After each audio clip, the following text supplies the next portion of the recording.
10,091st meeting of the Security Council is called to order.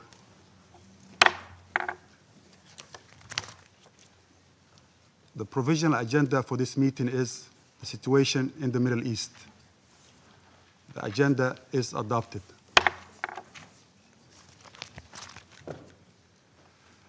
In accordance with Rule 37 of the Council's Provisional Rules of Procedure, I invite the representative of the Islamic Republic of Iran to participate in this meeting. It is so decided. In accordance with Rule 39 of the Council's Provisional Rules of Procedure, I invite the following briefers to participate in this meeting.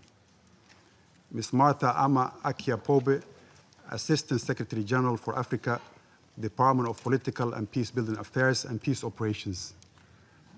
Ms. Masih Al-Nijat, journalist and political dissident.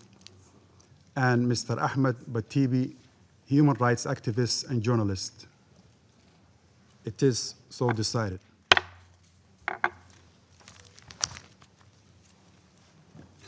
The Security Council will now begin its consideration of item 2 of the agenda.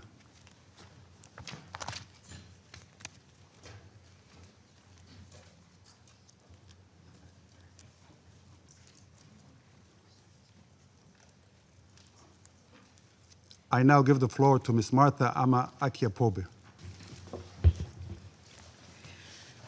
Mr. President, for nearly 3 weeks, popular protests in the Islamic Republic of Iran have rapidly evolved into nationwide upheaval, resulting in significant loss of life. Demonstrations started on 28 December 2025 as a group of shopkeepers in Tehran's Grand Bazaar gathered to protest the sharp collapse of the currency and soaring inflation amid a wider economic downturn and worsening living conditions.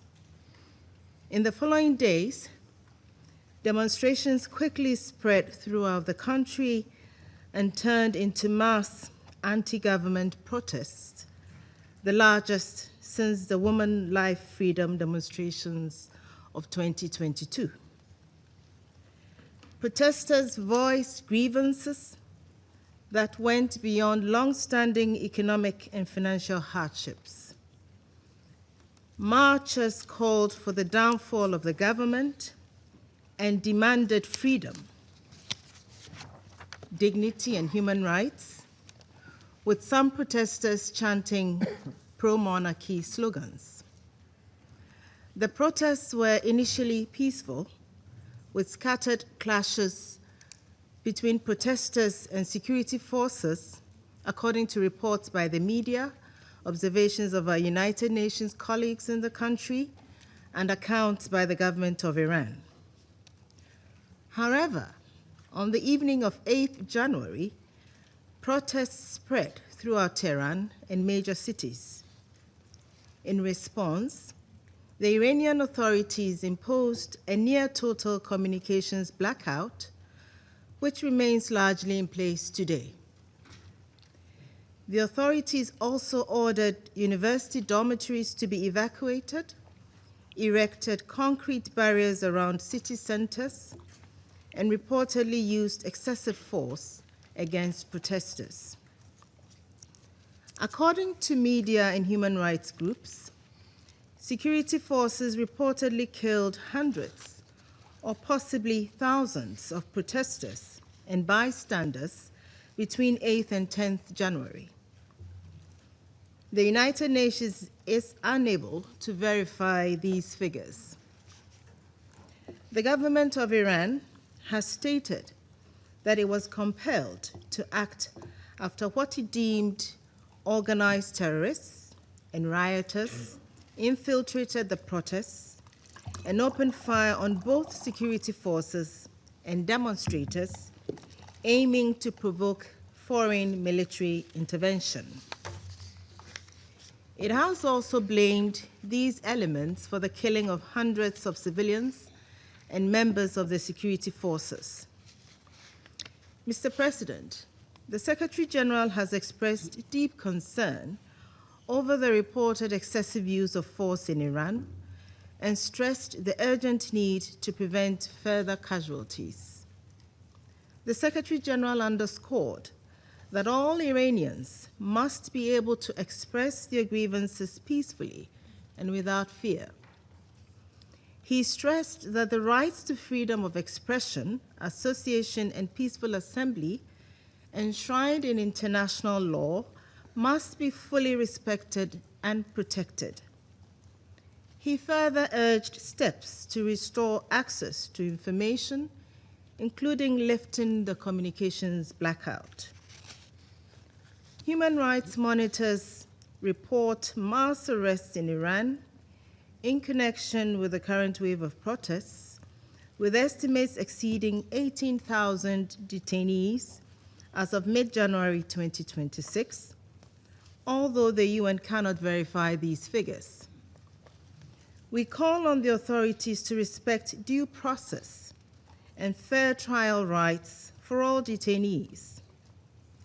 All must be treated humanely and allowed access and visits by their families. In particular, we call on Iran to halt any executions linked to protest-related cases. All deaths should be promptly, independently, and transparently investigated. Those responsible for any violations must be held to account in line with international norms and standards.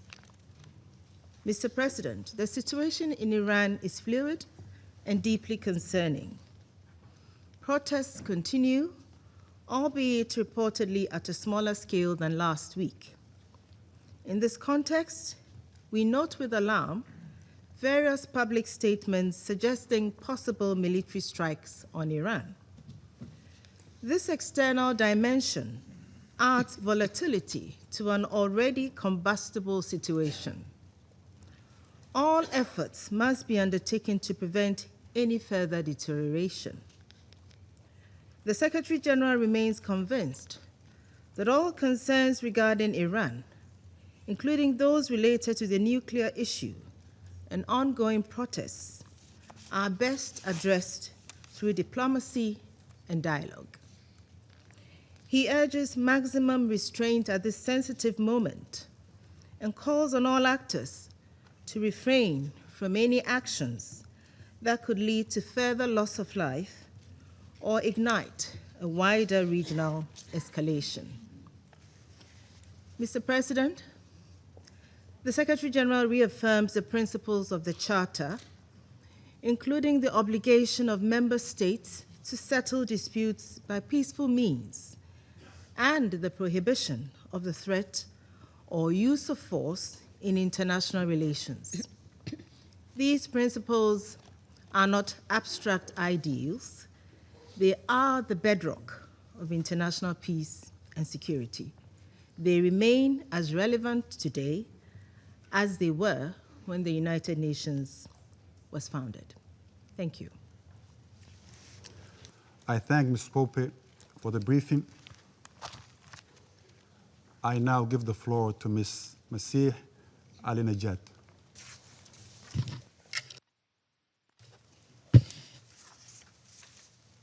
Hello, everyone. My name is Masih Ali-Najat. I am a woman from Iran. Mr. President, Excellency, members of the Council, I am honored to be invited by the United States to testify before United Nations Security Council. I am here today to warn you, on behalf of millions of Iranians, what is needed now to bring justice to those who order massacre in Iran is real and concrete action against a regime that do not understand the language of diplomacy. The United Nations has failed to respond with the urgency this moment demands. The Secretary General himself has not spoken publicly against the massacre unfolding in Iran. Only a written statement through his spokesperson, silence at this moment, send a signal, send a message to the killers of young protesters alongside their family members. I strongly believe that the regime in Iran heard the clear message from the Secretary General. I think the members of this body have forgotten the privilege and responsibility of sitting in this room. Secretary General, I know you hear me. I want to directly talk to you. Why are you afraid of the Islamic Republic? Millions of unarmed Iranians, innocent and unarmed protesters, have been silenced with bullets, mass arrest, prison, and a total communications blackout. No internet, no cell phones, and no landlines. They put Iran in a total darkness. I am here to bring their voices here in this room. I am here to tell you that a brutal slaughter has taken place in my beloved homeland, Iran, and it will get much worse if the world do not take serious action. Iran is facing a nationwide uprising that cuts across Iran, across the society, with a clear demand to end Islamic Republic. At the same time, a nationwide campaign by the Islamic Republic to erase it, to silence people. The protests start on December 28th, sparked by collapse of Iranian currency, but immediately turned into what Iranian people call it, a revolution, a total rejection against 47 years of tyranny and oppression. Protests spread to more than 100 cities and involved every layer of the societies: shopkeepers, workers, teachers, nurses, and those who wave the historic lion and sun flag, and those ethnic minorities, including Kurds, Baluch, all other minorities, men and women, shoulder to shoulder in the streets. When it comes to freeing Iran, I have to say that loud and clear, that all Iranians are united.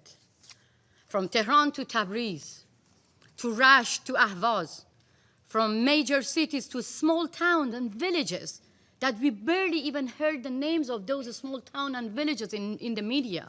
They are in the street. Millions of Iranians flooded into the streets, demanding that their money stop being stolen and sending to Hamas, to Hezbollah, to Houthi, the money of the workers, the money of innocent people who do not have now the capability of to buy a bread. The entire nation looking at freedom right now.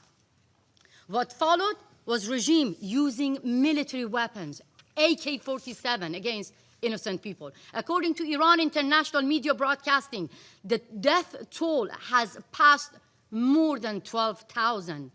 Just a day later, CBS reported more than 20,000 people have been killed, and they are not the numbers. They are not the statistics. We don't even know the real numbers. Citizen journalists from inside Iran have sent videos showing piles and piles of body bags on the top of each other. Iranians exiled. Because of the internet shutdown, they zoom in to make sure whether their relatives and their beloved one are on the body bags or not. I myself have received urgent phone call and phone messages from Iranians, thanks to Starlink, inside the country, asking outside world for urgent help. They welcome when President Trump offered to rescue unarmed people being shot in their heart, in their chest by the security forces inside Iran. One activist who cannot be named for his safety told me, the streets are full of dead bodies. They are finishing off the injured in the street. They told me the security forces have stormed into hospitals and taking away the injured. I have also received multiple messages from families of victims who say the security forces forced them to pay money to take the dead body of their beloved one to bury them.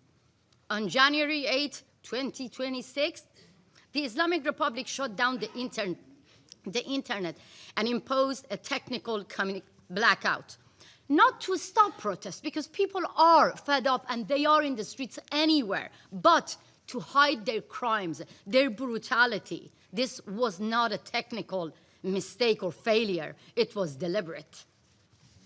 When a regime turns off the internet during mass killings, and at the same time, the leaders of the same regime using the privilege of freedom of speech on social media to mislead the rest of the world, it is not about restoring order. It is about destroying the evidence.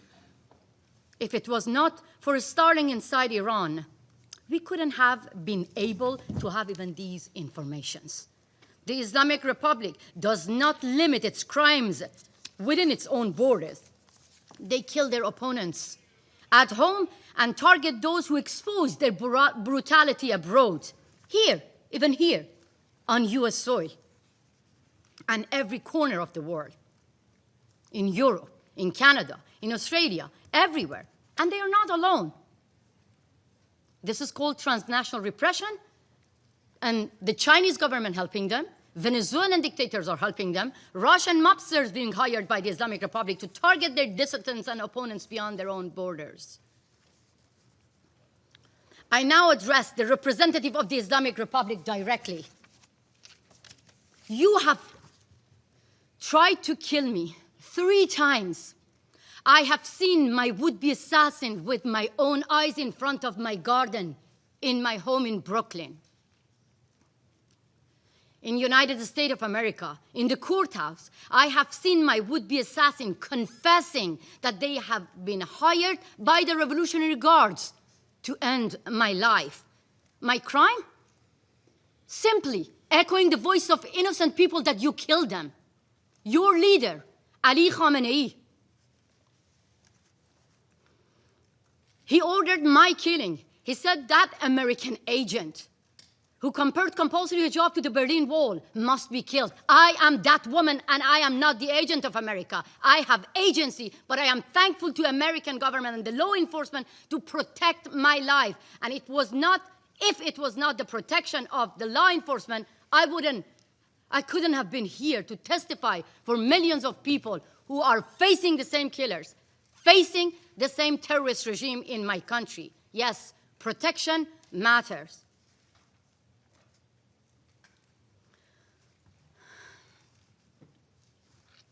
Unfortunately, I live with survivor's guilt because many Iranians do not have the same protection. The same IRGC with the same AK-47 killed them in front of the eyes of their family member. 2 would-be assassins received 25 years prison sentence here in New York, and I'm going to face 2 other killers being hired by the Islamic Republic in March, and they are the one who were assigned by the same IRGC member to assassinate President Trump. The Islamic Republic rules through fear. It makes people disappear from public life, from memory, from history. So today, I want to record the names of those who refuse to be afraid and erased. Setayesh Shafi'i, 20 years old. Before the internet was cut, she wrote on her social media, "They are cutting off my internet, but I love you all." She was killed by the Islamic Republic IRGC. Raybin Moradi, 17 years old, shot in the back, a young football player. He was killed by the same IRGC. Mehdi Zadparvar, a popular athlete. He wrote on his Instagram before going to the street, "I know I may be killed, but I have no fear. I want my rights." He was killed by the same IRGC. Siavash Shirzad, 30 years old. His family begged him not to go to the streets because of his safety. He said to his family, I go to the street to celebrate the victory of our revolution because President Trump promised to rescue our lives. He was killed by the same Revolutionary Guards. Negin Qadimi, 20 years old, she died in her father's arms after being shot by the Revolutionary Guards member.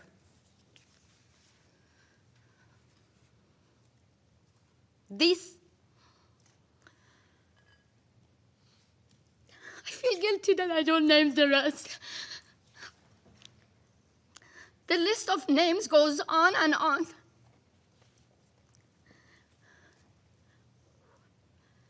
They knew they will face guns and bullets, but they wanted justice. So now let me name their killers. Ali Khamenei, who declared protesters would be put in their place. Judiciary Chief Ghulam Hussein Mohseni Ejei and the IRGC commanders who publicly vowed punishment would be maximum. Ali Larijani, who promised no mercy for those who questioned the regime while his own daughter, his own family live here in the United States of America. They don't deserve to enjoy the privilege of freedom in America. Like the other children and relatives of the Ayatollah saying death to America, their relative live here in America. 3 years ago, another Iranian human rights defender stood here in this room to warn you about another nationwide protest, Women, Life, Freedom, after the murder of Mahsa Jina Amini for the crime of simply showing a bit of her hair. How many women are sitting here? You could easily get killed simply for showing your hair. Mahsa got killed. That sparked a revolution. And women and men shoulder to shoulder took to the street. More than 700 people got killed. We have seen this before. We have more names to remember. In 2009, Nida Agha Sultan, symbol of more than 100 people who got killed. They named President Obama to protect them. President Obama was looking to open the doors of diplomacy to a regime whose language of negotiating with its own people is guns and bullets. We've seen this in 2019 with Pouya Bakhtiari, who was killed in front of the eyes of his mother, Nahid Shirpishe. At the same time, President Biden was trying to keep the doors of diplomacy open, handing out billions of dollars to the regime that forced the family members to give money to the regime to take the dead body of their beloved one back. Faced with a regime using military weapons against civilians, the Iranian people are asking the world to help through actions, not back-to-back meetings and empty condemnation. We don't need empty words. People of Iran are asking the Islamic Republic, are telling you the Islamic Republic no longer can be reformed, and asking you that the Islamic Republic no longer be treated as a legitimate government. Today, the number of those killed is much higher than I told you. This regime, again and again, cannot be reformed. Let me be very clear. The Islamic Republic behave like ISIS, and the Islamic Republic must be treated like ISIS. This is how you can save lives. Thank you so much. I thank Ms. Ali Najat for the briefing. I now give the floor to Mr. Ahmed Batibi.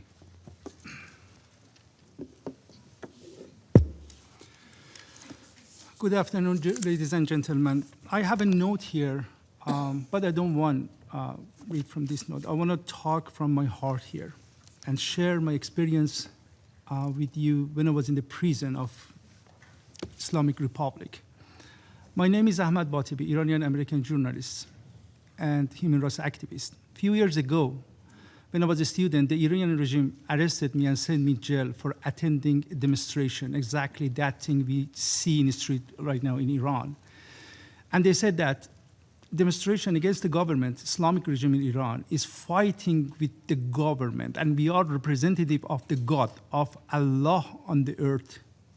And when you fight with our regime, it means you fight with God. And based off the Islamic rule, Sharia, your punishment is death. They gave me capital punishment. They sent me jail. They kept me 2 years in solitary confinement. They tortured me, many torture, including fake execution. They killed other people and kept me there. I watched them, how they die to torture me. For 3 times they did that. They cut my body and put salt on my body. I can show you, if you do not believe me, I can show you my body right now to see the sign of these cuts. They torture mentally and physically for many reasons. One of the demand they had was bring me front of the camera of state TV to tell to people, I'm a spy of United States. They torture me. I go and say, I got money from the United States, Mossad, Israel, CIA, to run demonstration against the government. I never did that, but they torture me to do that. Exactly same situation we have in Iran right now. If you see the state TV, you see many innocent people. They came in the street, just chant their rights, and the Iranian regime put them in front of the camera, and they say that, yes, we are agent of this Mossad. And right now I'm here. After 1 decade of the prison, I had this chance to escape from the prison. And this country, the United States of America, opened the door in front of me. I come here, I'm safe here. And in front of you, gentlemen, representative of demonic regime in Iran, the Ayatollah's regime. When we are talking about Iranian regime, we do not talk about a normal regime. We are talking about demonic cult. They have their own ideology.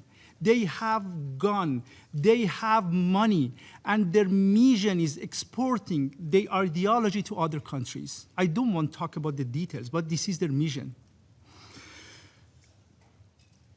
They have a technique. They have some chief apologists. Their job is coming here and clean the face of the regime, and they wash their bloody hand of the regime. But it doesn't work anymore. I'm here in front of you. You tried to kill me, but you couldn't. You cannot kill all the people. And don't laugh, sir, don't laugh at me, because a day come, we come top of your head, and you have to go court and answer for all those things you do here today, sir. Don't laugh at me. Don't laugh at me. 2 days ago, I was talking to someone who worked for government. He said that in the media, you see that they say 12,000 people died just during these days we have demonstration. That's correct. But the accurate number is much, much more than that, because the Iranian regime buried the people, the dead people, without any identification. They do not give chance to their family even go and get their body, and they bury them in unknown cemeteries. The number of dead people is much, much more than this. I was talking to an activist in Iran. He said that many of those people right now killing people in the street, they are Iranian regime proxy forces. Hashto Shabi from Iraq, Hezbollah from Lebanon, Fatimiyun or I don't know, Zainabiyun, they are Afghan people. He said that many of these people shoot us. They cannot even talk Farsi, and they talk Arabic with Iraqi accent.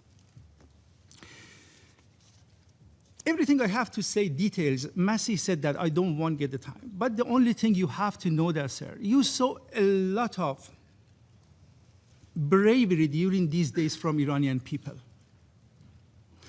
But it's not enough. You cannot go fight with a demonic regime like Islamic Republic, which has gun, ammo, money, power, and everything. We need your help. Not just condemning something or say that, no, it's bad, don't do it. We need actual act. We need physical act. I want to talk to the President of the United States, Mr. Donald Trump. I appreciate you, President. Everything you do is awesome. But during these days, you encourage people to go in the street. That was the good thing, but don't leave them alone. They need your help. You encourage them, and they are in the street. Please listen to them. They are chanting. They say what they want. They need your help. If you leave them alone, I'm talking about all official leaders of the world, we need your help. If you leave them alone, we cannot change the regime in Iran. And we continue this mass killing and genocide in Iran. Thank you so much. I thank Mr. Batibi for the briefing. I now give the floor to those council members who wish to make statements. I give the floor to the representative of the United States. Thank you, Mr. President, for chairing today's important meeting, and thank you to our briefers, both of whom have been personally targeted for assassination, both of whom have been tortured at the hands of this brutal regime. Thank you for your courage, thank you for your strength, and for coming today to speak on behalf of the Iranian people. Colleagues, let me be clear.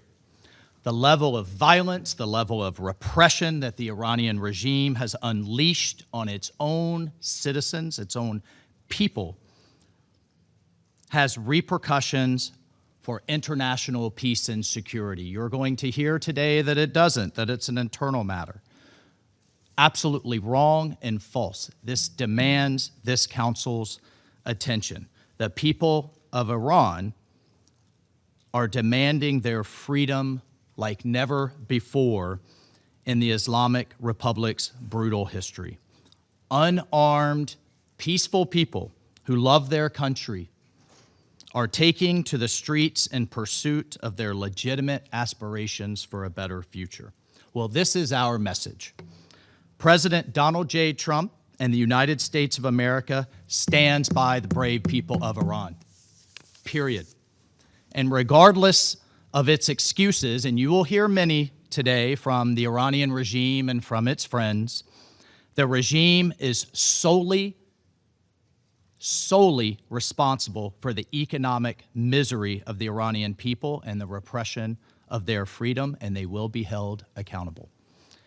The estimates of the numbers of protesters killed by the regime so far range from the thousands to the tens of thousands.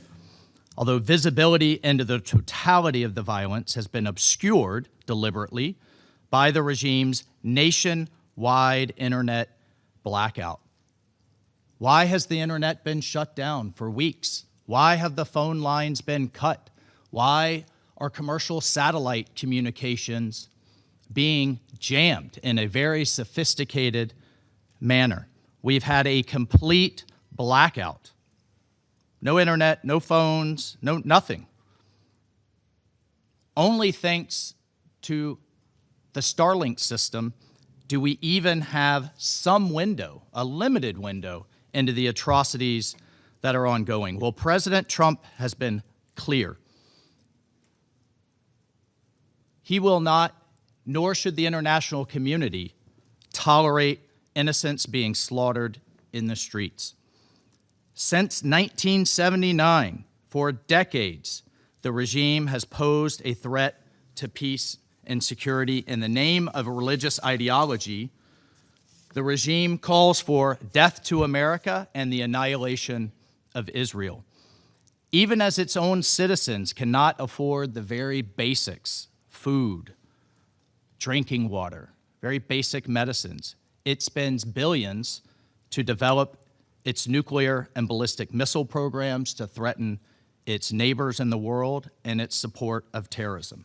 Well, from its inception, the regime has been the world's '1 state sponsor of terrorism, so declared year after year, bringing uncountable, death and suffering to innocents from Beirut all the way to Buenos Aires, while its rulers have become rich off of oppression and misery meted upon the Iranian people. The Iranian regime has also been a serial human rights abuser from its very first day in power. And as you heard today, young women like Mahsa Amini have been murdered for daring to uncover their hair in public, while religious minorities have been subjected to the most severe persecution. These abuses have been documented right here by this body, have been documented at length by the United Nations, have been documented by the Secretary General's own regular reports on the situation of human rights in Iran, the most recent of which was released just last year in 2025. Colleagues, in addition to the gross human rights abuses, in addition to its illegal march towards a nuclear weapon, in 1979, the regime we now know, led by Ayatollah Khomeini, gave support to radical students who attacked the United States Embassy in Tehran, took over 50 Americans hostage, and held them in captivity for over 400 days.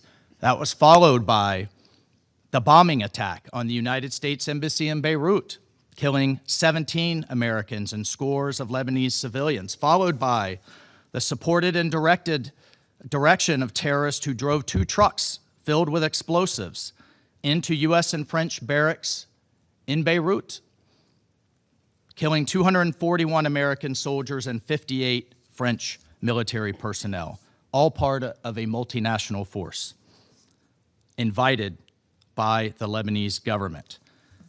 It's responsible for the deaths of over 600 American service members and countless others in Iraq. Bottom line is Iran's partners and proxies with Iranian weaponry, documented by the United Nations Yemen panel of experts, have repeatedly attacked our partners in the Gulf and attempted to damage global energy infrastructure.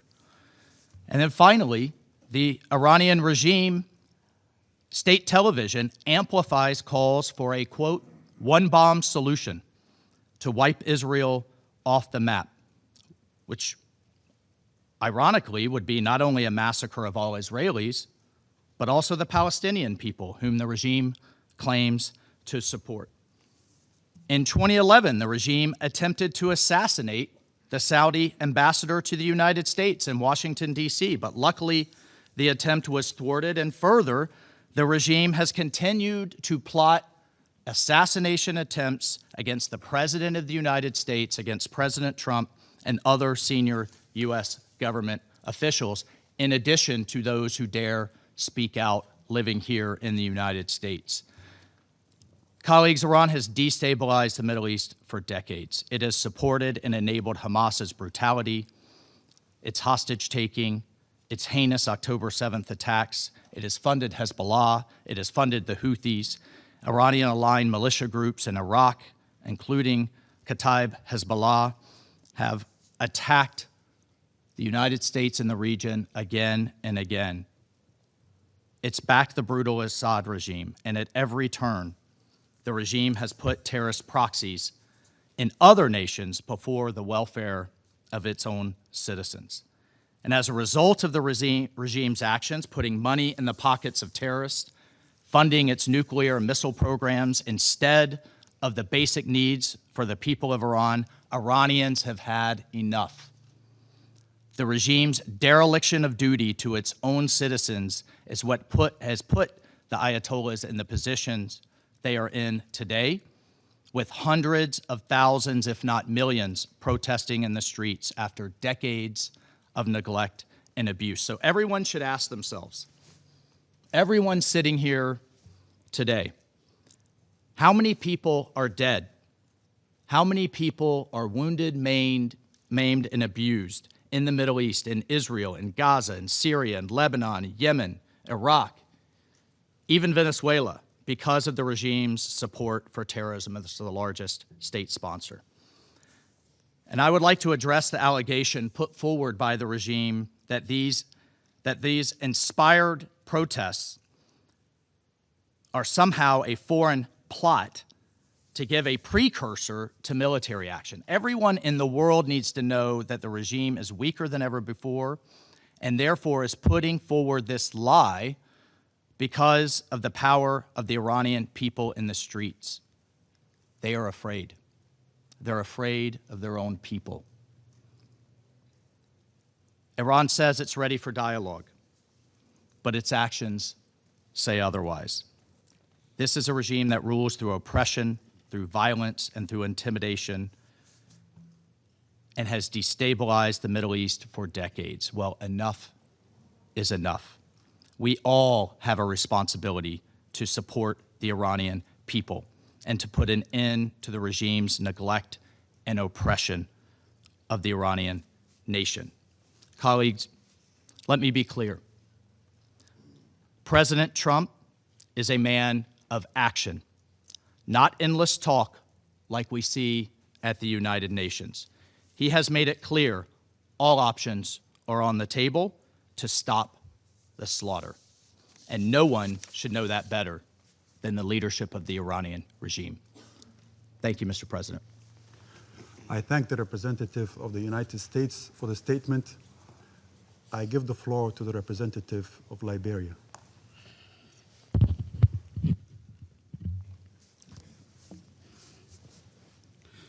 Thank you, Mr. President. I have the honor to deliver this statement on behalf of the A3 members, namely the Democratic Republic of the Congo, Somalia, and my own country, Liberia. The A3 thanks Assistant Secretary General for her comprehensive briefing, and we listened carefully to the remarks offered by civil society representatives. We welcome the representative of the Islamic Republic of Iran to this meeting. Mr. President, we underscore the importance of respecting human rights, fundamental freedoms, and the legitimate aspirations of peaceful demonstrators, and call upon all parties to exercise maximum restraint and protect civilians. The A3 notes reports of ongoing protests and demonstrations across numerous cities and provinces involving a broad cross-section of the Iranian population, including youth, women, workers, and members of minority communities. The A3 is concerned by reports that the reaction to the protests and demonstrations has led to a significant number of deaths, arrests, and destruction of properties. Reports of the use of excessive force, including live ammunition and raids on hospitals, are alarming and unacceptable. We note the letter of the Iranian government circulated as a document of the Council, as well as the underlying socio-economic drivers of these protests, which include deteriorating economic and social conditions. The A3 recognizes that each country bears primary responsibility for addressing its internal issues through its own constitutional processes, other legal frameworks, and national institutions. However, we underscore the primacy of the Charter of the United Nations and relevant international obligations, and emphasize that the protection of civilians must remain paramount under all circumstances. The A3 believes that dialogue, inclusivity, and genuine engagement are essential tools for addressing tensions and grievances in a peaceful and sustainable manner in every society. Therefore, we encourage all actors in Iran to exercise maximum restraint and to seek peaceful, constructive, and inclusive dialogue with full respect for the rule of law, the rights of citizens, and the protection of civilians. Mr. President, the A3 emphasizes the necessity to respect the sovereignty and territorial integrity of Iran and feels compelled to remind leaders of their obligations to their citizens, including the right to live in peace, security, and express themselves within the boundaries of the law. Separately but connected, the A3 takes note of the broader regional and international context in which these events are unfolding, including their intersection with long-standing issues related to the nuclear file and regional security dynamics, which underscores the risk of broader repercussions, a point made by the Assistant Secretary General. And so in this regard, the A3 reaffirms the central role of the global non-proliferation regime, including the Treaty on the Non-Proliferation of Nuclear Weapons. Transparency and sustained diplomatic engagement remain essential to building trust and reducing the risk of miscalculation. We encourage all concerned parties to refrain from rhetoric or actions that could escalate tensions and instead prioritize dialogue and confidence-building measures that support regional and international stability. To conclude, Mr. President, the A3 reiterates that all parties should exercise restraint and responsibility, uphold international law, and avoid any action that could escalate tension and threaten regional stability. The A3 stands ready to support all efforts geared toward accountability, including within this Council, and in cooperation with regional partners, intend to facilitate a peaceful, inclusive, and lasting resolution in the Islamic Republic of Iran. And we thank you. I thank the representative of Liberia for the statement. I give the floor to the representative of the Russian Federation. Mr. President, Since the end of December, the whole world has been watching as the United States continues to escalate tensions and fuel hysteria around Iran, declaring that help is already on the way. What's more, in its official statements, Washington has not even tried to cover up the genuine reasons for its alleged concern over the country's internal political situation as it threatens new strikes against Iran. Today's meeting, convened by our American colleagues, is nothing more than yet another attempt to justify blatant aggression and interference in the internal affairs of a sovereign state. And if, as Washington puts it, Iran's authorities do not come to their senses, then Washington will solve the Iranian problem in its favorite way through strikes aimed at overthrowing an undesirable regime.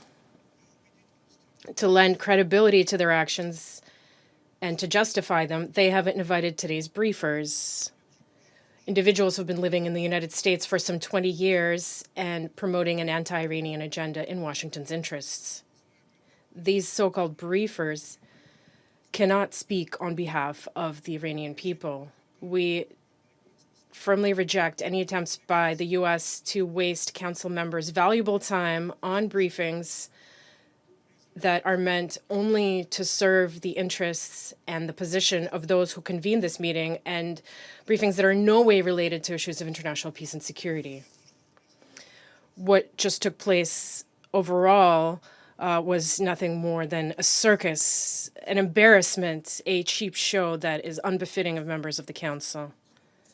Mr. President, we have carefully studied the letters circulated in the Security Council in recent days from the Iranian mission. We express our solidarity with the people of Iran and mourn all innocent victims. We see that hostile external forces are attempting to exploit the current situation in order to overthrow a government they find objectionable and destroy the Islamic Republic of Iran as a sovereign and independent state. At the same time, we note that the authorities in Tehran have declared and reaffirmed their commitment to their international obligations, including respect for human rights and ensuring conditions for the peaceful expression of public opinion, while at the same time fulfilling their inherent duty to protect citizens' lives, public order, and the country's territorial integrity. As far as we can tell, the protest momentum has begun to subside and the situation is gradually normalizing. The government of Iran has taken the necessary steps to stabilize the economic situation and has established a constructive dialogue with the public in order to address any emerging issues. Mass rallies have taken place in the Islamic Republic of Iran in support of the country's supreme leader and its independent course.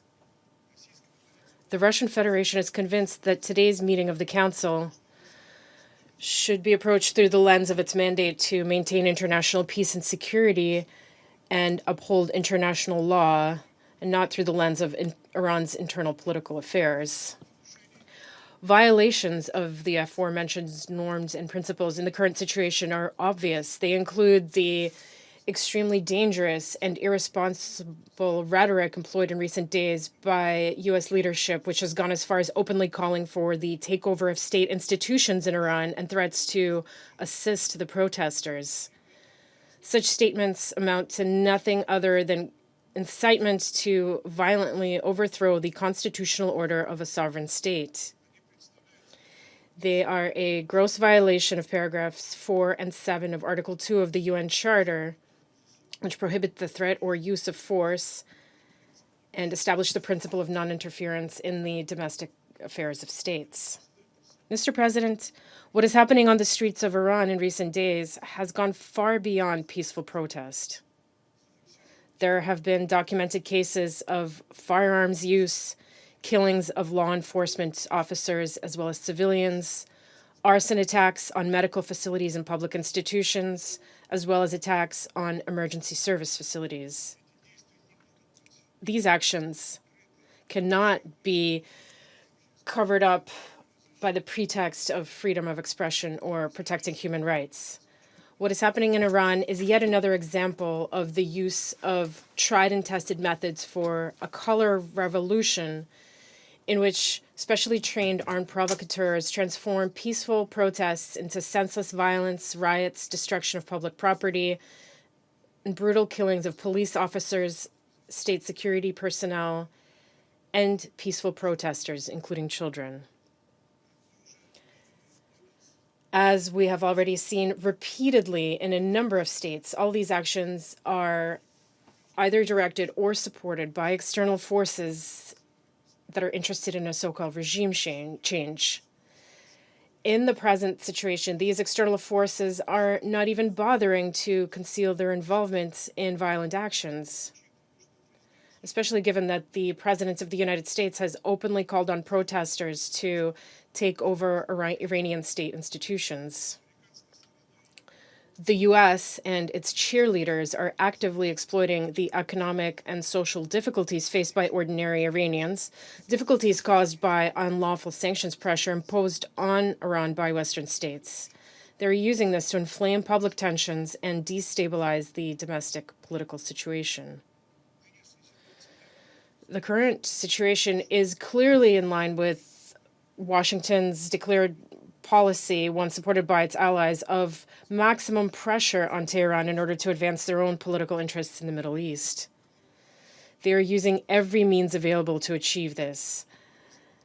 And this includes not only unlawful unilateral sanctions imposed in circumvention of the Security Council and in blatant violation of the UN Charter, but also unceremonious blackmail of other states by increases in trade tariffs. Our Western colleagues are not above using the Security Council as a tool to promote their delusional agenda. A striking example of this is the attempt by the UK, France, and Germany to create the illusion of reinstating anti-Iranian Security Council resolutions through the purported triggering of the snapback mechanism envisioned in Resolution 2231 of the Security Council. Their justification for this relied on Western states' fabrications about some sort of threat to international peace and security posed by Iran's peaceful nuclear program. And this is despite the fact that the IAEA Director General has never reached such conclusions in his reports on the matter, nor found evidence of diversion of nuclear material to military purposes. And the entire crisis surrounding the implementation of the JCPOA was provoked by Washington's unilateral withdrawal from the nuclear deal in 2018. Nevertheless, the EU3 continues to promote its baseless narrative and deepen divisions within the Security Council. What is most concerning is Washington's aggressive course towards the use of military force and threats of its use against Iran. We condemn such actions, no matter what arguments are used to justify them, as a gross violation of international law and the UN Charter. We strongly urge the hotheads in Washington and other capitals who seem to be contemplating a repeat military venture to come to their senses and avoid a repetition of the tragedy of June 2025, when U.S.-Israeli aggression nearly resulted in a major nuclear catastrophe with inevitable humanitarian and environmental consequences. We demand that the United States and its like-minded partners refrain from further reckless steps, including those involving nuclear facilities. They should rather focus on providing solid assurances against further confrontation and resume joint efforts to find potential solutions. This includes addressing unfounded concerns regarding Iran's peaceful nuclear program. All of this should be done on the basis of international law and seeking a balance of all stakeholders' interests. Our country stands ready to assist this in every possible way. Mr. President, the Russian Federation decisively condemns all forms of external interference, incitement to violence, and threats of use of force against the friendly nation of Iran. We call on the conveners of today's meeting to stop making themselves out to be a global judge and put an end to their escalatory actions. Your actions risk plunging the region into even bloodier chaos that could easily spill beyond its borders. And a separate appeal to our colleagues on the Council and all UN member states. We call on them to prevent a new large-scale escalation and ensure that the Security Council is not used to justify unlawful regime change scenarios or to name and shame the legitimate authorities of a sovereign state. Thank you. I thank the representative of the Russian Federation for the statement. I give the floor to the representative of Greece. Mr. President, I would like to thank Assistant Secretary General for Africa, Ms. Martha Pebi, for her briefing, as well as Ms. Alinejad and Mr. Batebi for their testimonies today. Mr. President, Greece is following developments in Iran with deep concern. The continued escalation of violence and the use of force against protesters, the loss of human life, among them children, and the widespread arrest are utterly condemnable. Fundamental rights, including the inherent right to life, the freedom of expression, and the freedom of assembly, are universal rights and must be fully respected by all without discrimination or exception. Any form of violent repression is unacceptable, and this all the more true when it results in the loss of life. Violence of this kind must be absolutely condemned. The use of force against individuals exercising fundamental rights can never be justified and must always be unequivocally rejected. The death penalty imposed merely as a result of them exercising a fundamental right constitutes an affront to justice. Such unjust actions gravely undermine respect for human dignity and fundamental rights. It is very important that no sentences be carried out against those demonstrating in favor of freedom. Mr. President, colleagues, at the same time, Greece recalls that full respect for international law and for the Charter of the United Nations remains paramount. Current developments on the ground, no matter how dire, should not lead to a further escalation. No matter how difficult, dialogue remains the only viable path forward for the rights and the prosperity of the Iranian people. Greece firmly believes that this is the only way to address legitimate social grievances, prevent further violence, and avert the risk of a wider regional conflagration. In closing, Mr. President, Greece reiterates its belief in the need of de-escalation, dialogue, and the peaceful resolution of the current crisis, in full conformity with the Charter of the United Nations and international law. I thank you. I thank the representative of Greece for the statement. I give the floor to the representative of Panama. Gracias, Presidente. Thank you, President.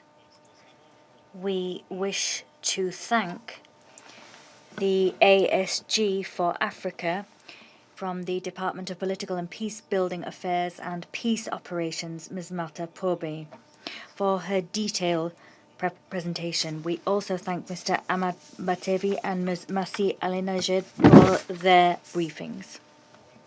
Moreover, we recognize the representative of the Islamic Republic of Iran and their delegation.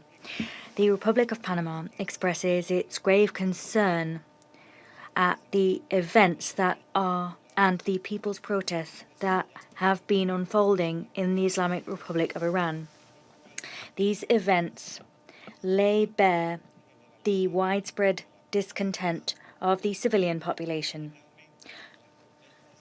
The protests were originally peaceful, despite the fact that ultimately they were repressed with violence. These events have been met with a disproportionate response from the Iranian authorities. The authorities are looking at stifling citizens' freedom of expression. Due to cuts to communication blackouts across the country, it is difficult to objectively verify the facts.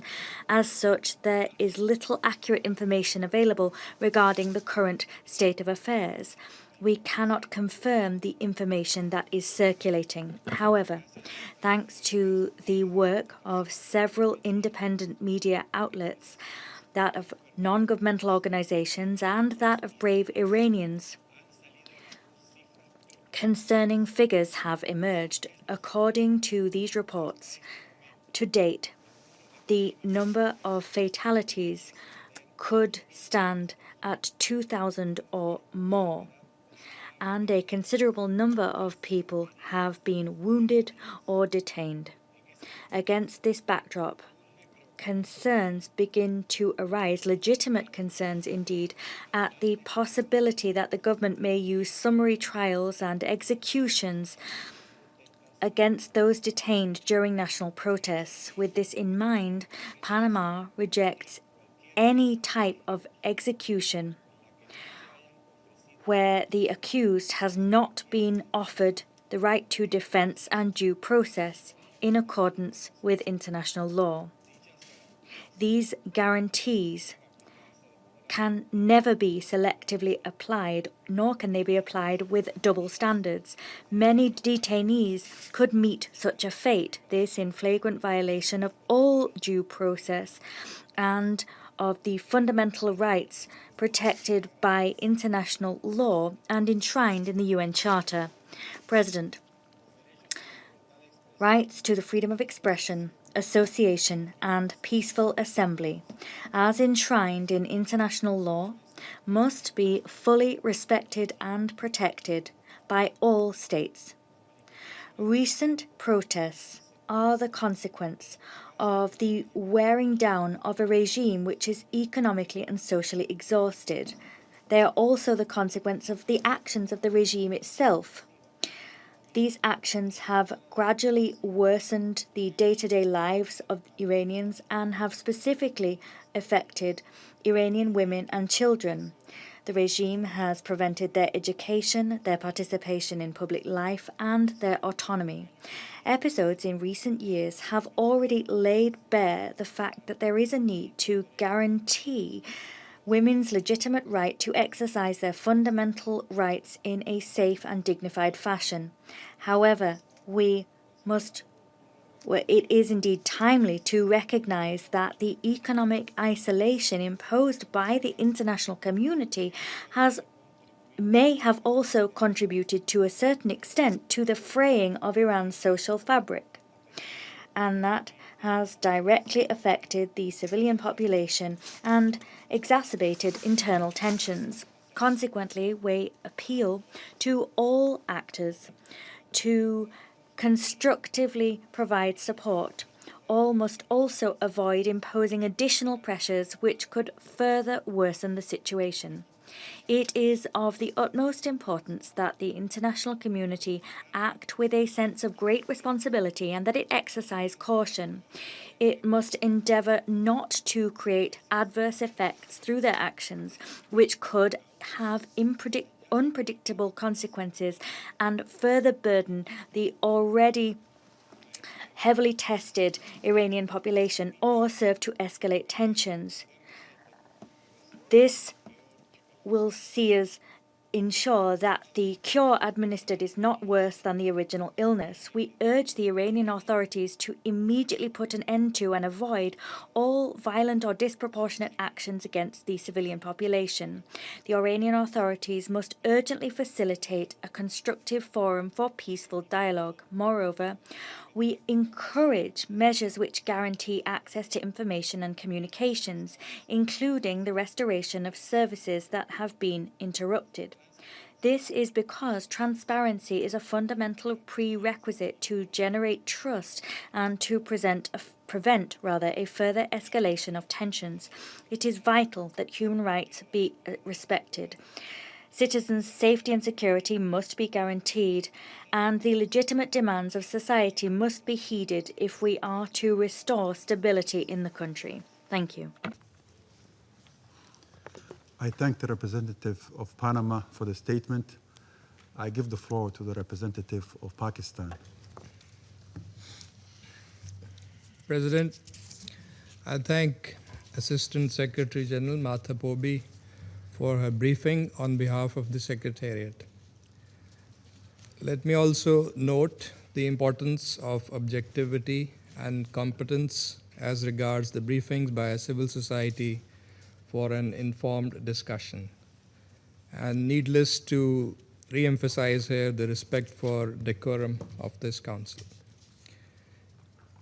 President, we have been carefully observing developments in Iran and the region in recent days. New threats to regional peace and stability are emerging at a time of heightened tensions and does remain a serious cause of concern. Iran is an immediate neighbor of Pakistan and a brotherly country. The people of our two nations share deep-rooted historical, friendly, cultural, and religious bonds. We hope for an early normalization of the situation in Iran and express support for all diplomatic efforts aimed at regional peace and stability. A stable and peaceful Iran is in the interests of Pakistan, the region, and beyond. We have full confidence in the wisdom of the Iranian people and leadership rooted in their rich culture, ancient civilization, history, and resilience to address all challenges. President, the fundamental principles and objectives of the United Nations Charter are inviolable and sacrosanct. The UN Charter prohibits threat or use of force against other states' territorial integrity or independence, or to interfere in matters essentially within the domestic jurisdiction of states. Any external interference in the domestic affairs of states is inconsistent with international law and principles of the UN Charter. We strongly believe that all disputes must be resolved through peaceful means and in accordance with international law. Continued hostilities, use of force, and unilateral actions will only take us further away from the resolution of core issues and cause unnecessary humanitarian suffering. The threat or use of force would only aggravate the situation and undermine regional and international peace and stability.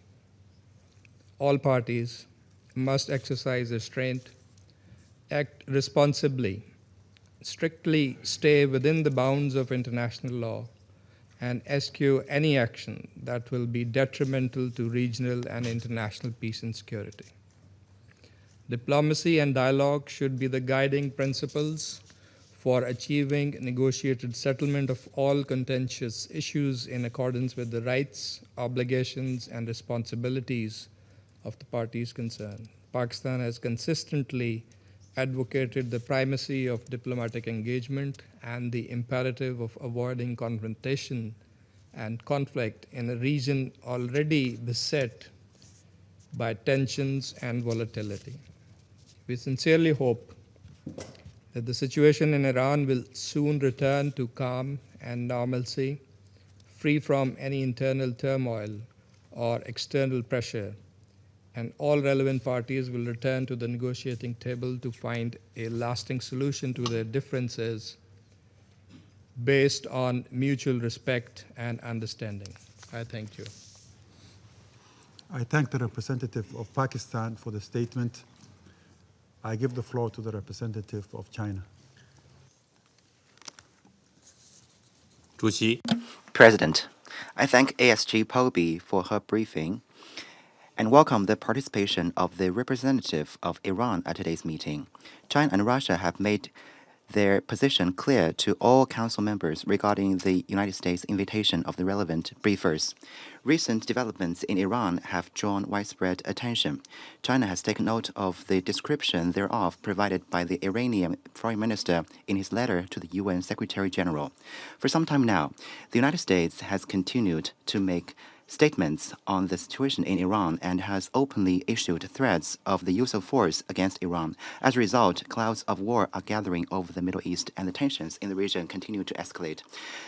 China has always advocated adherence to the purposes and principles of the UN Charter and international law. We oppose the use or threat of force in international relations, oppose imposing one's will upon other countries, and oppose any regression of the world to the law of the jungle. Sovereign equality and non-interference in internal affairs are basic principles of international law and the most fundamental norms governing modern international relations. Iran is an independent sovereign state. Iran's affairs should be decided independently by the Iranian people. China supports safeguarding Iran's sovereignty, security, and territorial integrity, and calls on the international community to support the Iranian government and people in overcoming current difficulties and in maintaining national security and social stability. The use of force can never solve problems. It will only make them more complex and intractable.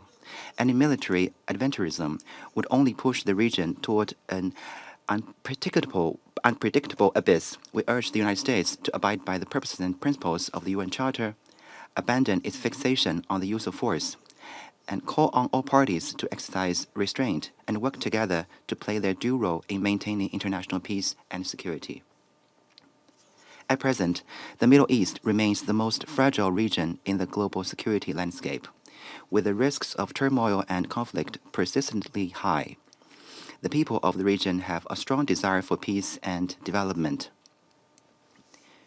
China has noted the grave concerns expressed by the vast majority of regional countries regarding military confrontation, as well as their sincere expectation for resolving disputes peacefully through dialogue. China hopes that the United States and other relevant parties will take seriously the voices of the international community and regional countries and do more for peace and stability in the Middle East, rather than the opposite. All countries should play a constructive role in promoting peace and ending conflicts, avoid exacerbating tensions, and refrain from adding fuel to the fire. President, peace and development are the shared aspirations of all peoples. History has repeatedly proven that an obsession with force, relentless pressure, and wanton interference only generate more conflict and hatred. No country has the power to dictate the future of another, and no action that defies international law can be tolerated. We call on the international community to stand on the right side of history and on the side of fairness and justice, and work tirelessly for peace and stability in the Middle East and peace and tranquility in the world. Thank you, President. I thank the representative of China for the statement. I give the floor to the representative of Bahrain. Thank you, President. The Kingdom of Bahrain is closely following developments in the Islamic Republic of Iran. We are following these developments closely and calmly. We call on the Iranian authorities to exercise restraint and to avert any escalation that can lead to losses in lives or destruction. This will have negative repercussions for security and stability in the region. We mourn and express our condolences to the families of those affected by these incidents and developments. In light of these developments, the Kingdom of Bahrain reiterates that the primary responsibility for promoting and protecting human rights lies and rests with the state in accordance with its international law obligations, including the treaties and international norms and standards that are relevant. In addition, the Kingdom of Bahrain reiterates that it's important to preserve the higher interests of the Iranian people. Their expectations, their aspirations must be met in order to achieve security and stability in the region. In conclusion, Mr. President, we remain committed to promoting peace and stability regionally and internationally. At the same time, we reiterate that we must refrain from any action that could have broader regional implications. Thank you. I thank the representative of Bahrain for the statement. I give the floor to the representative of the United Kingdom.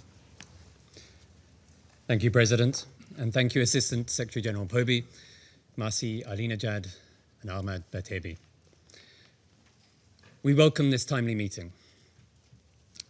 The United Kingdom is appalled by the reports that potentially thousands of people in Iran have been killed and many more arrested in the most brutal repression of public protests in decades. Despite the regime's near-total internet shutdown, videos emerging from Iran indicate that reports may underestimate the full scale of horror currently underway. The regime will claim that these protests were instigated by foreign-backed forces, but lies and propaganda cannot justify its actions. This behavior is not an aberration for this regime. It is the latest manifestation of the repression and brutality we have witnessed time and time again.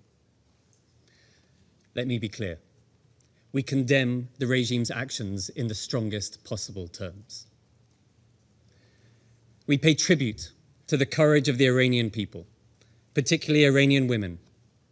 Once again, they are bravely voicing their aspirations to live in freedom and dignity in the face of repression and violence. As my Prime Minister stated, alongside his French and German counterparts, we urge Iran to respect the fundamental rights and freedoms of its people, including the right to protest without fear of violence or repression.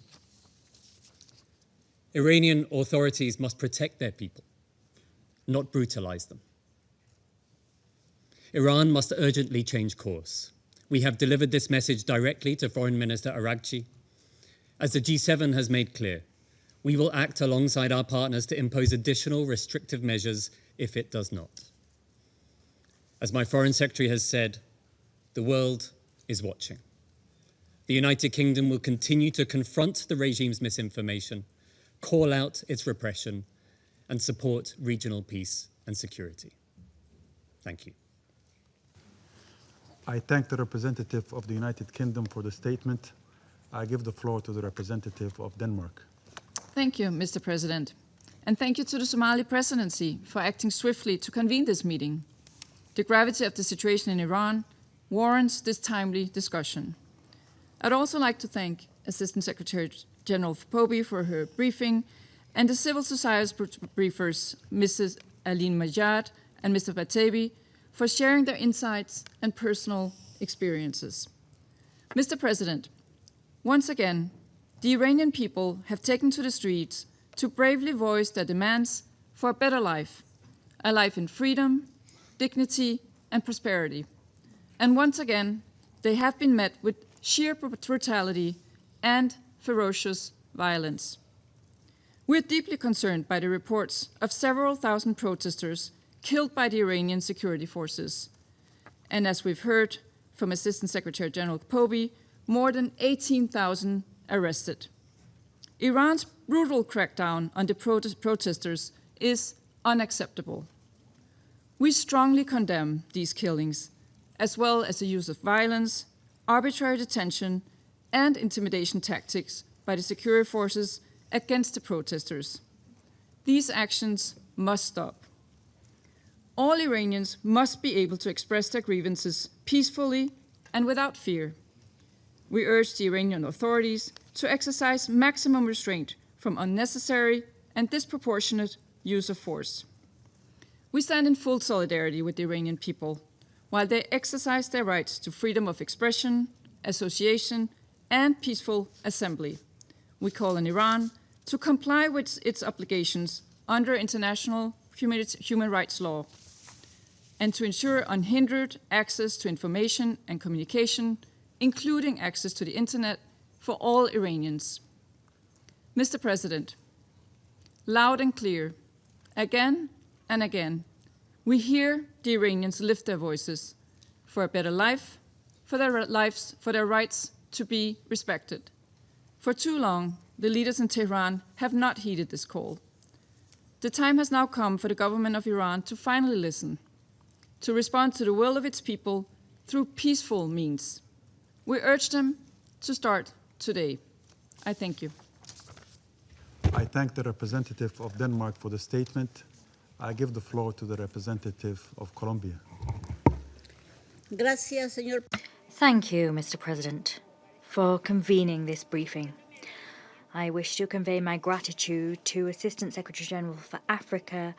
I also thank the briefers for their statements. Mr. President, Colombia reaffirms, as it has done historically within this organisation and as it has also done since its very first day as an elected member on this council, we reaffirm that our position will always be guided by international law and the principles enshrined in the United Nations Charter, as well as by a commitment to peace, the peaceful resolution of disputes, the respect for sovereignty and the non-interference in internal affairs of states, as well as by the need for the respect for human rights, which are applicable in all contexts without exception.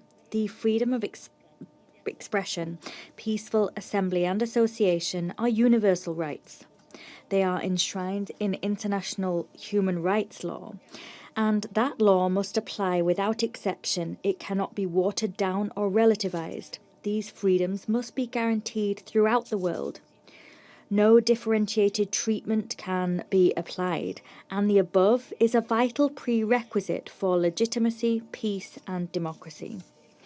The systematic nature of repression, criminalization, and censorship as a response to the free exercise of the right to protest are unjustifiable in any circumstance.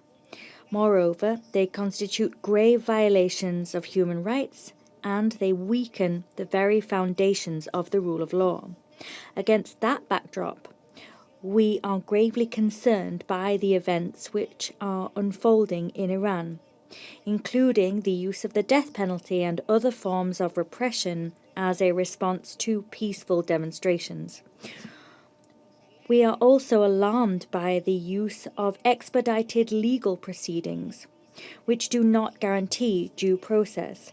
This is in flagrant contradiction with international obligations. Moreover, we are concerned by censorship and restrictions on information. Consequently, in our view, the safe access of international press and the restoration of the internet must be guaranteed immediately. The human rights situation of women in Iran continues to be a source of alarm. We are particularly concerned by the disproportionate impact that repression against protests may have on women. Moreover, women have played a pivotal role and indeed a leading role in these protests. We fervently appeal to all member states to respect, protect, guarantee, and enforce human rights for all people. We underscore the need to guarantee accountability in all cases. This in order to prevent impunity and to guarantee access to justice and reparation for victims. Mr. President, it is of paramount importance to mitigate tensions and to avoid actions which may fan the flames of confrontation. Moreover, my country emphasizes the need for restraint. Any rhetoric or action which aims to escalate the situation, including the threat of the unilateral use of force, brings with it grave risks for stability. To the stability in a region already marked by a high degree of volatility. Such actions could also imperil international peace and security. To conclude, my country insists that it is only inclusive dialogue, a dialogue which involves all strata of Iranian society, that can offer a sustainable solution. Lasting solutions cannot be imposed through force. Rather, these solutions are built through peaceful, participatory, and nationally led processes. In view of the grave nature of the situation, it is incumbent upon this Council to keep their eyes trained on events and to guarantee the protection of civilians, the full respect of human rights and fundamental freedoms, and accountability for violations perpetrated. Thank you. I thank the representative of Colombia for the statement. I give the floor to the representative of Latvia. Thank you, President. Let me thank Assistant Secretary General Pobe for today's briefing. And I would like to thank Ms. Alinejad and Mr. Batebi for sharing their very personal and courageous testimonies. The Islamic Republic of Iran has once again launched a war against its own people. It is killing innocent Iranians. As we sit here today, hundreds of thousands of brave Iranians, exhausted by repression and economic deprivation, are standing for their freedom. On the streets across the country, they demand basic rights and human dignity. And these demands are met with brutality, violence, and censorship by the regime. The failing Iranian regime is trying to hide its crimes behind the total telecom and internet blackout, but it is not possible to hide the truth. Iran's state forces are killing protesters by the thousands. They are arresting and torturing Iranians.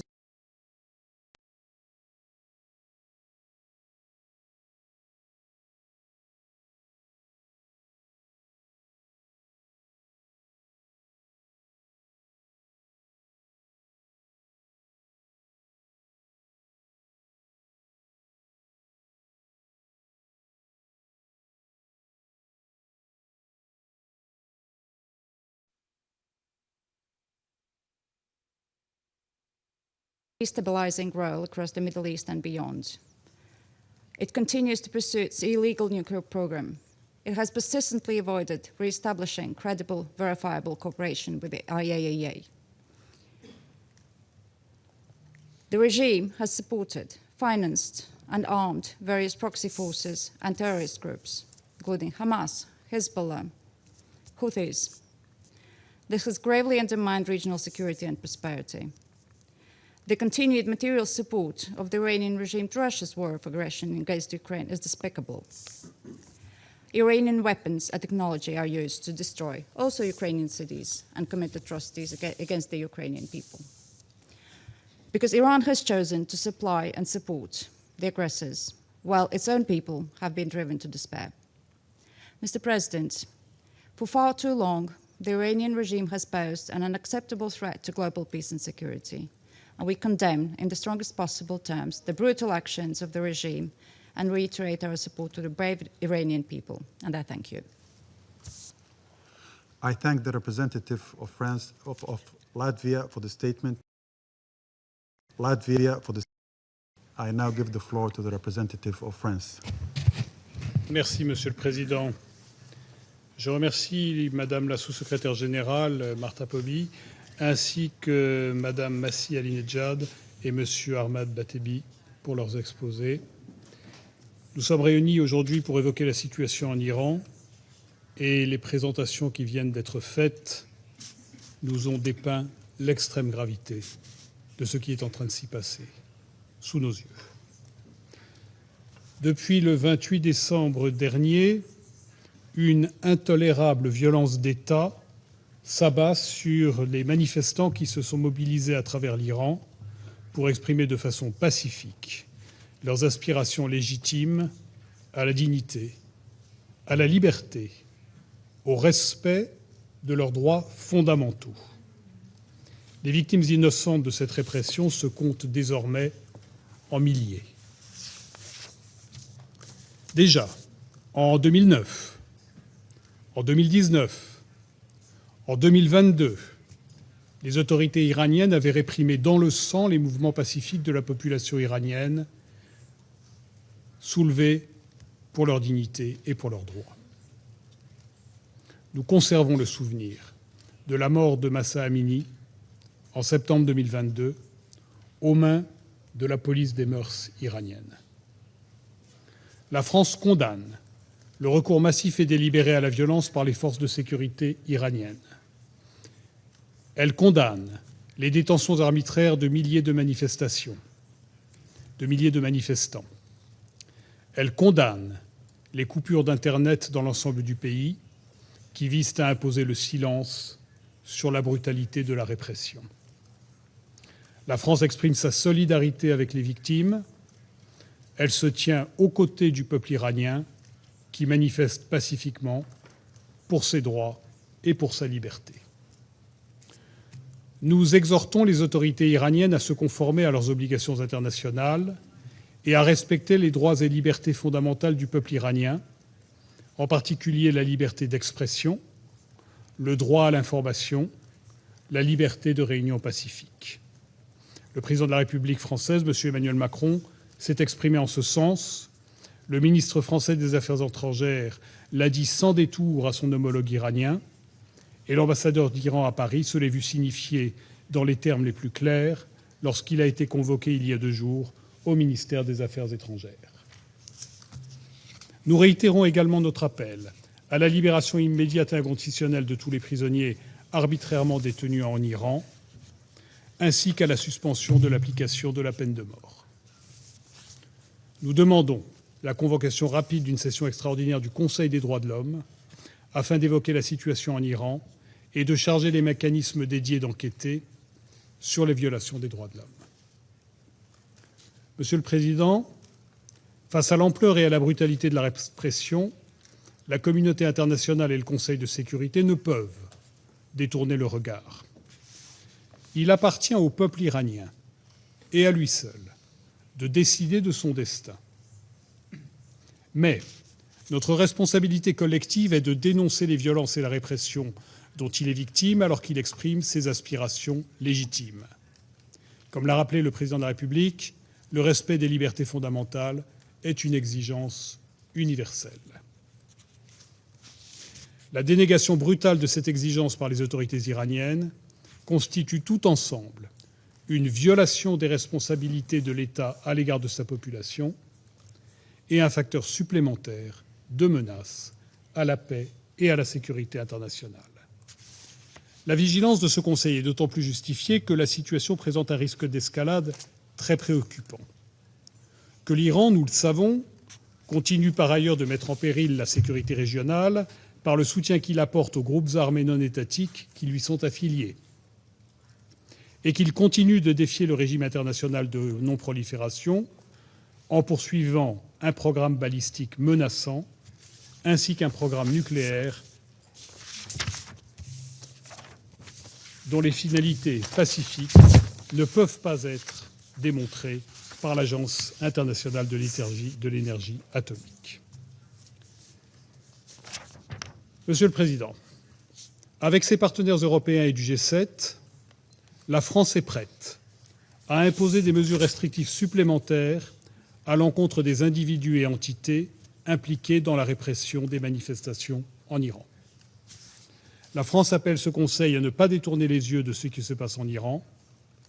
Elle appelle tous ses membres à enjoindre les autorités iraniennes de répondre aux aspirations légitimes de leur population et de mettre un terme à la violence et à la répression sanglante exercée contre les manifestants.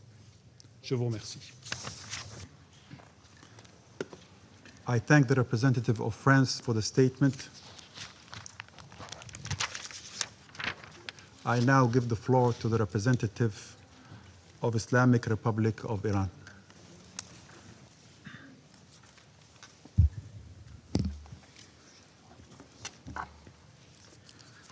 Bismillah ar-Rahman ar-Rahim. In the name of God, the compassionate, the merciful. Mr. President, let me state from the outset our firm objection to the participation of the so-called representatives of civil society. I must be absolutely clear. Both briefers imposed by the representative of the United States regime under this false label do not represent Iran's civil society. They represent the political agenda of the United States and Israeli regimes.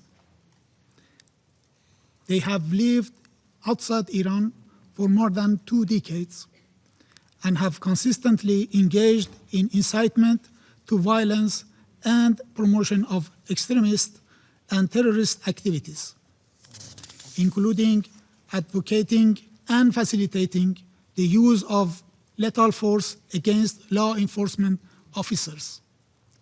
Their presence here is therefore neither legitimate nor credible, and it fundamentally undermines the integrity of this discussion.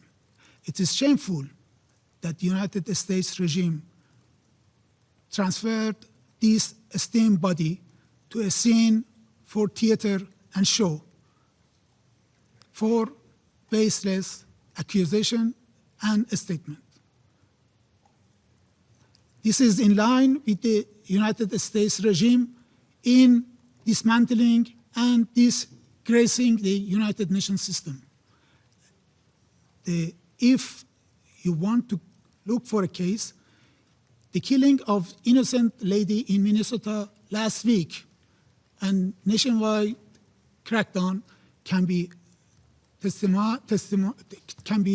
brought here with the testimony and with the briefers.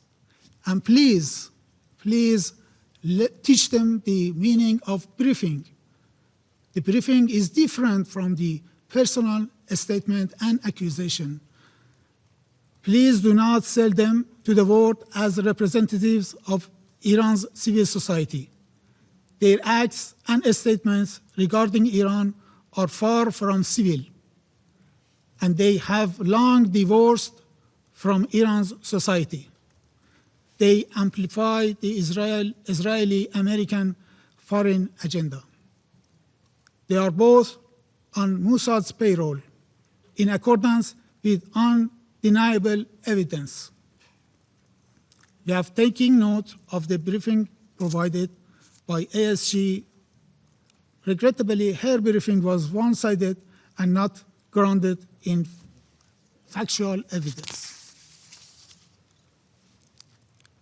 Mr. President, I wish to extend my deepest condolences and sympathy with a heavy and grieving heart to the brave people of my country and to the families of many victims.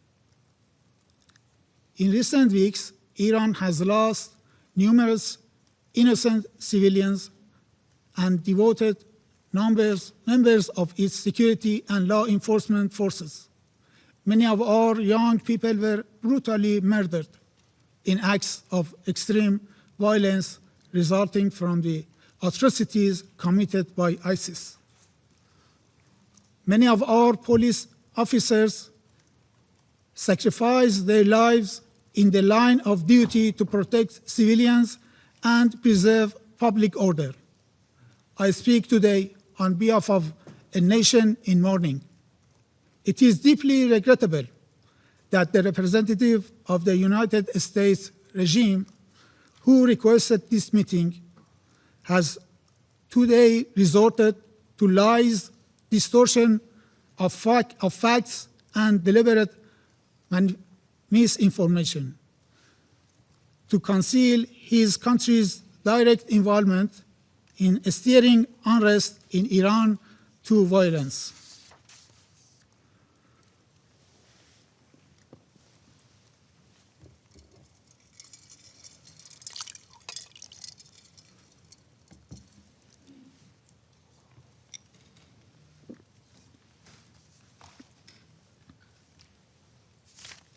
In fact, the United States request for this meeting is shameful. To conceal their direct complicity in the crime their mercenaries have committed against our nations from 8 to 10 January. As part of Israel's malicious attempt to drag America into another war of aggression against Iran. Under the hollow pretext of concern for the Iranian people and claims of support for human rights, the United States regime is attempting to portray itself as a friend of the Iranian people, while simultaneously laying the groundwork for political destabilization and military intervention under a so-called humanitarian narrative. These claims are particularly cynical when viewed against the United States regime long and well-documented record of unlawful military interventions, regime change operations, and systematic violations of international law and the Charter of the United Nations. Across the world, these policies have led to mass civilian casualties, the collapse of states, prolonged humanitarian disasters, and the emergence and empowerment of extremist and terrorist groups. This is not a matter of opinion. It is a matter of historical record and fact. The Iranian people, for decades, have experienced the true meaning of the so-called support.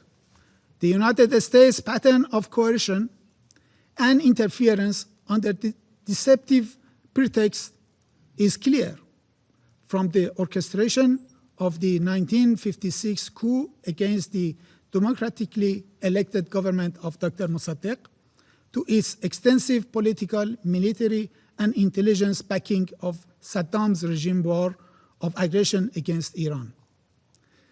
From the downing of Iran Air Flight 655 in 1988, killing 290 innocent civilians, to its complicity in assassinations, sabotage, and attacks against Iranian civilian and infrastructure, including the war of aggression carried out in June 2025, and from decades of unlawful unilateral sanctions to systematic economic coercion. These measures have gravely violated the Iranian people's fundamental rights, including their inherent rights of life, health, and development. Unfortunately, several Western members of this Council, including France and United Kingdom regimes, have once again adopted their familiar double standards, while claiming to champion human rights and to support the Iranian people. They have, alongside the United States regime, imposed some of the most severe and unlawful sanctions in modern history. Sanctions that have inflicted widespread suffering on civilians. At the same time, they have failed to condemn, let alone sanction, the Israeli regime for its acts of genocide and crimes against humanity. Mr. President, between 8 and 10 January 26, the people and government of the Islamic Republic of Iran were confronted with ISIS-style acts of terrorism and extreme violence across the country. Peaceful protests that began on 28 December 2025 with legitimate economic demands were deliberately hijacked by organized armed groups and transformed into violent riots. Documented cases include beheading, people being burned alive, police officers and ordinary citizens beaten to death, widespread use of firearms, and the deliberate torching of ambulances, fire engines, health facilities, residential buildings, and places of worship. These were not isolated incidents. They reflect a clear and systematic pattern of organized violence. A significant number of police officers were killed or severely injured. These heavy casualties demonstrate the extreme brutality of terrorist elements. The situation is, in fact, very simple. The United States regime and its accomplices, particularly the Israeli regime, cannot evade responsibility for the innocent blood that has been shed in my country. Unable to achieve their objectives through the 12-day war of aggression against Iran in June 2025, they have now sought to pursue the same goals through political destabilization, internal unrest, and chaos. This strategy relies on manufacturing casualties, spreading false and inflated figures, and creating a pretext for foreign intervention. It is a familiar script, one that has been used repeatedly from Iraq to Libya and to Venezuela.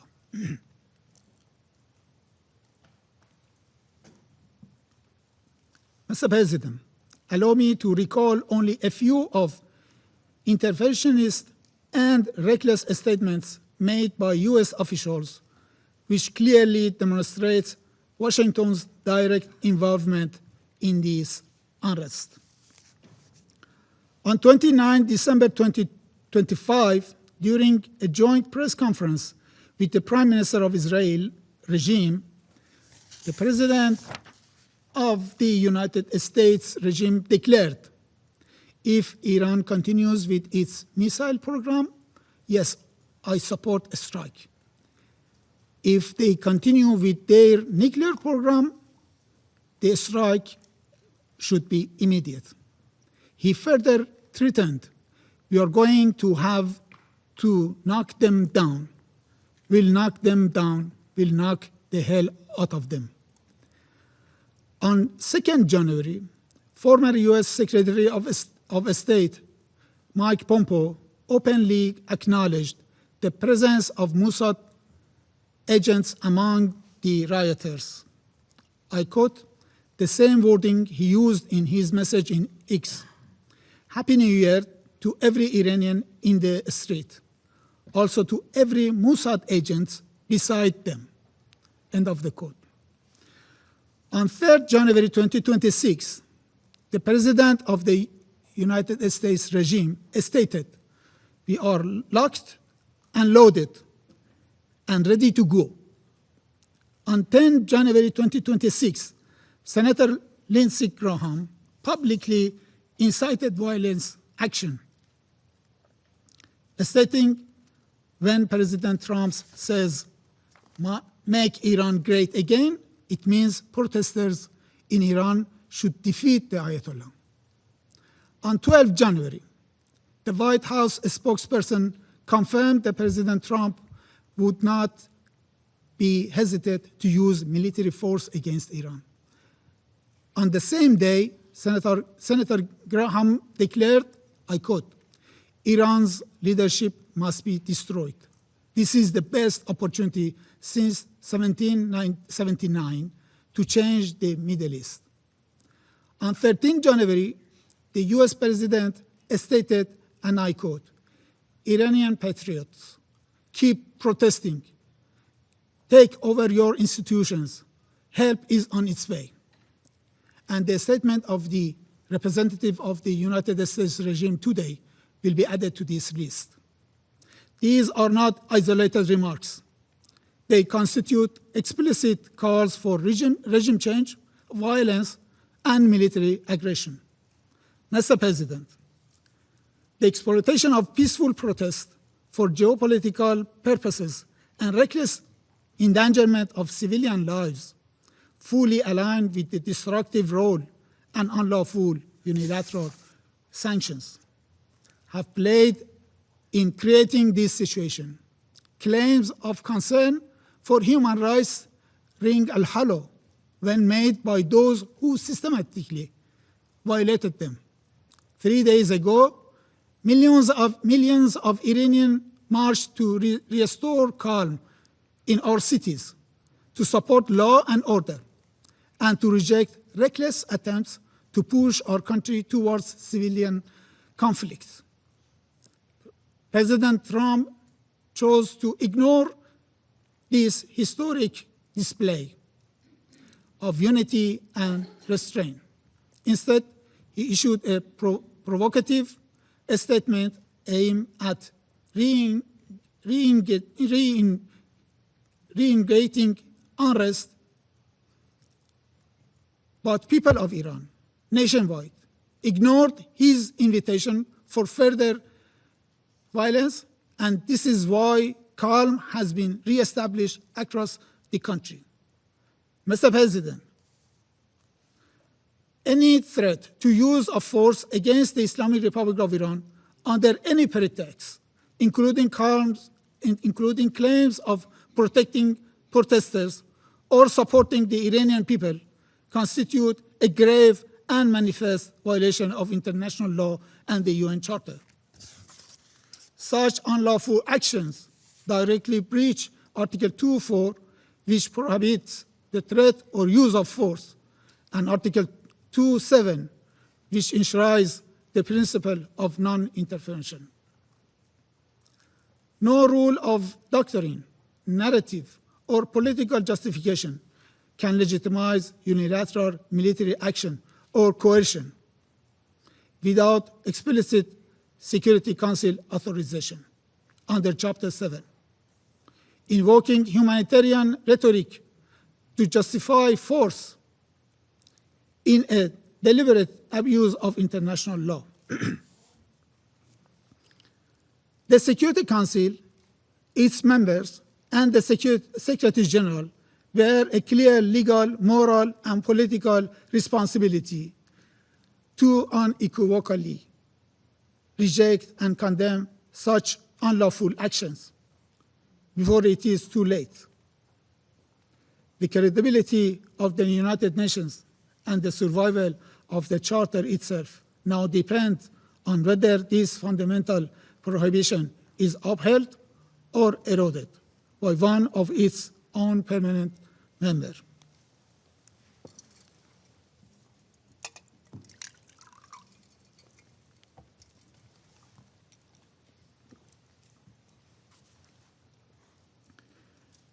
Mr. President, Iran seeks neither escalation nor confrontation.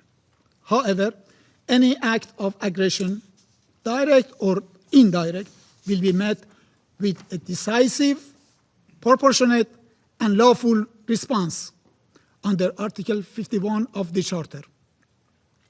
This is not a threat. It is a statement of legal reality. Responsibility for all consequences will rest solely with those who initiate such unlawful acts. Mr. President, the government of the Islamic Republic of Iran remains fully committed to its human rights obligations, including the right to peaceful protest. It has exercised maximum restraint while fulfilling its duty to protect its people and preserve public order. However, the incitement to violence, encouragement of internal destabilization, and explicit threat of military action against a sovereign member states constitute a threat to international peace and security within the meaning of Article 39 of the Charter. In conclusion, Mr. President, we categorically reject all politically motivated accusations made today against my government. The facts on the ground contradict the fabricated narratives presented by the United States regime and its allies at this meeting. U.S. fabrications of the senseless killing of protesters neither reflects reality on the ground nor would it whitewash Americans' crimes against the great people of Iran. The allegation that the government of the Islamic of Iran has killed peaceful protesters is quite distortion of the facts on the ground. What the Iranian security forces did confront firmly and responsibly were armed ISIS-style terrorist cells and violent separatist groups funded and armed by a few foreign entities, including the Israeli regime. These groups deliberately targeted civilians and law enforcement officers in an attempt to ignite civil war and create the conditions for foreign intervention.